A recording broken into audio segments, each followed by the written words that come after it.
बहुप्रतीक्षित असणारी निवडणूक अचानक जाहीर झाली आणि मतदार राजा मात्र आता निवडणूक आयोगाकडे शंकेने पाहायला लागला। त्याचबरोबर आता विरोधकांबरोबर मतदार राजा देखील निवडणूक आयोगाकडे शंकेने पाहायला लागला आहे। या संदर्भात अधिक माहिती दिली आहे महासागरचे समूह संपादक संदीप काळे यांनी। मी केव्हापासून ही सगळी चर्चा ऐकत होतो। इलेक्शन निवडणुका काल जाहीर झालेल्या आहेत ह्या निवडणूक आयोगासाठी, शासनासाठी, पण गेल्या 6-7 महिन्यापासून सगळ्या पक्षांनी, विशेषतः सत्ताधारी असणाऱ्या भाजप पक्षांनी निवडणुकीची पूर्ण तयारी अगोदर करून ठेवलेली आहे।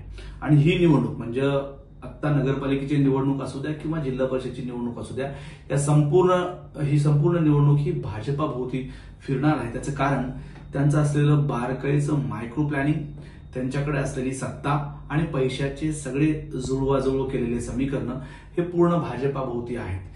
या सगळ्या विषयाच्या अनुषंगाने आपण विचार केला विरोधी पक्षाचा, तर तो स्वतंत्र बोलण्याचा एक विषय आहे, त्याच्यावर मी अधिक खोलामध्ये स्वप्नेल जात नाही।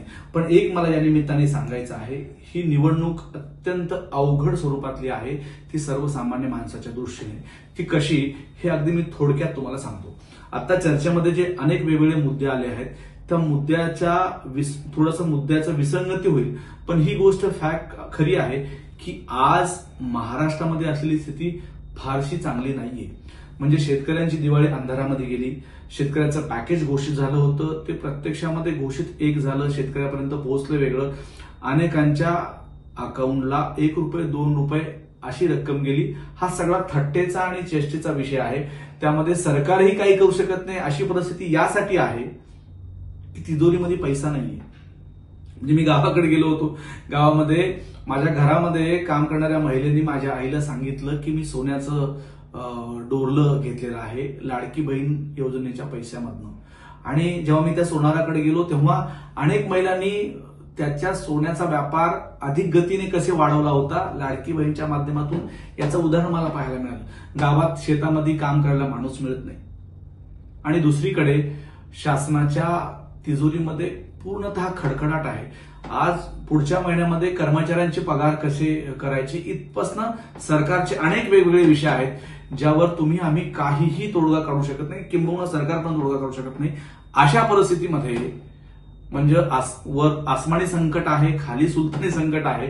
अशा परिस्थितीमध्ये ही आलेली निवडणूक, या निवडणुकीमधनं एकच होणार आहे की जो सत्ताधाऱ्यांकडे आणि ज्यांच्याकडे पैशाचा खणखणाट आहे ते पैसे त्यानिमित्ताने 4 मार्केटला येतील आणि 4 लोकांच्या हाताला काम मिळेल। या पलीकडे जाऊन मी या निवडणुकीकडे पाहत नाही। आपण मागच्या अनेक वर्षापासून अनेक ठिकाणी प्रशासन आहेत, निवडणुका नाहीत, या पार्श्वभूमीवर या निवडणुका होत आहेत, ही चांगली गोष्ट आहे। पण यामध्ये एक गोष्ट अशी आहे की सत्तेच्या पलीकडे जाऊन जो विचार केला जातो तो विचार लोकशाहीसाठी किती घातक आहे याचे अनेक उदाहरणं आपल्याला पाहायला मिळतात। आपण रोहित आर्याचं जर उदाहरण घेतलं तर रोहित आर्यासारखी शेकडो प्रकरणं आपल्याला महाराष्ट्राच्या कानाकोपऱ्यामध्ये पाहायला मिळतात की काम केलेलं आहे, तिथं ताकद लावलेली आहे, पण त्याचा मोबदला मिळत नाही। जर मोबदला मिळत नसेल तर करायचं काय हा प्रश्न आहे का नाही। म्हणजे तुम्ही सगळ्यांचं उदाहरण घ्या, सर्वसामान्य हमालापासून ते मोठ्या टाटा बिर्ला यांच्या असणाऱ्या वेगवेगळ्या कंपन्यापर्यंत शासनाच्या माध्यमातून, प्रशासनाच्या माध्यमातून जो खेळता पैसा राहणं अपेक्षित होता तो ठप्प झालेला आहे। अशा परिस्थितीमध्ये ह्या निवडणुका येऊन टेपलेल्या आहेत। आता प्रेमात आणि युद्धात सगळं न्याय आहे असं म्हणतात, पण या पलीकडे जाऊन देवेंद्रची असलेली रणनीती या निवडणुकीचं प्रमुख आकर्षण असणार आहे। म्हणजे आपण पाहिलं तर ही अख्खी निवडणूक भाजपाभोवती यासाठी फिरणार आहे कारण त्यांनी जे आखलेला प्लॅन आहे तो 1 नंबर आणि यशाच्या जवळजवळ नेऊन ठेवणारा प्लॅन आहे।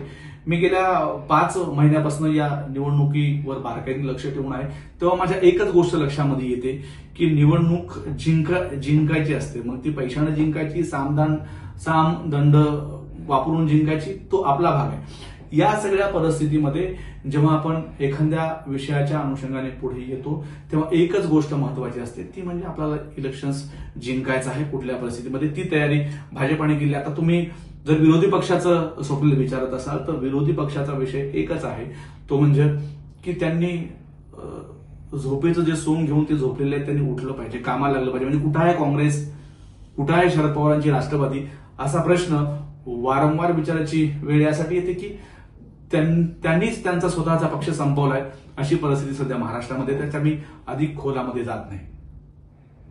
तर महाराष्ट्रामध्ये असलेलं हे एकूण चित्र, या चित्राभोवती जशी राष्ट्रवादी काँग्रेस आणि काँग्रेसची पूर्णतः वाताहत झालेली आहे, शरद पवार गटांचं मी बोलतो, तसं भाजपामध्ये पण फार वेल अँड गुड आहे अशी परिस्थिती नाहीये. म्हणजे सत्ता, पैसा, समीकरण, संघाची असलेली त्यांना साथ, ह्या सगळ्या गोष्टी, त्यांचं असलेलं बारकाईचं प्लॅनिंग, हे सगळं परफेक्ट आहे. पण भाजपामध्ये सुद्धा देवेंद्र यांचा केलेला अभिमन्यू अतिशय खतरनाक आहे. म्हणजे त्यांच्याच पक्षामधली माणसं त्यांचा कसा पाय ओढतात याच्यावर स्वतंत्र आपला एक एपिसोड होऊ शकतो स्वप्नील, अशी परिस्थिती आहे. आता भाजपामधले सिनियर असणारी मंडळी जे संघामधनं आलेत, संघाच्या मुशीमधनं आलेत, ते प्रॅक्टिकली सगळ्या राजकीय जीवनामध्ये का सक्रिय नाहीत असे माझ्यासमोर अनेक प्रश्न आहेत. चंद्रकांत पाटील का सक्रिय नाहीत, बावनकुळे का सक्रिय नाहीयेत, त्याच्यानंतर भाजपाच्या मुसीमधनं जे म्हणजे आलेले आहेत, भाजपाचे कोर, सुधीरभाऊ मुनगंटीवार असतील, ही सगळी मंडळी का सक्रिय नाहीत असा प्रश्न मला सातत्याने पडतोय. त्याचं कारण असं आहे की आत्ताचे असलेलं काँग्रेसमय भाजपा, म्हणजे आपण नांदेडचं उदाहरण घेतलं तर नांदेडमध्ये अशोकराव चव्हाण काँग्रेस चालवतात आणि अशोकराव चव्हाण भाजपा चालवतात, हे जगजाहीरपणे आहे. त्याचं कारण असं की काही करायचं पण सत्ता माझ्याकडे पाहिजे या भूमिकेतून हे सगळं सुरू आहे. या पलीकडे जाऊन सर्वसामान्य माणूस, गोरगरीब यांचे अश्रू पुसणारं सरकार कधीतरी कुठंतरी यावं अशी छोटीशी अपेक्षा असणं काही वावगं नाही. पण या पलीकडे मला एक गोष्ट या निमित्ताने स्वप्नील सांगायची आहे. निवडणुका येतील जातील, पण सर्वसामान्य माणसांचे प्रश्न सुटतील का नाही या प्रश्नावर सरकारने गांभीर्याने विचार करण्याची गरज आहे.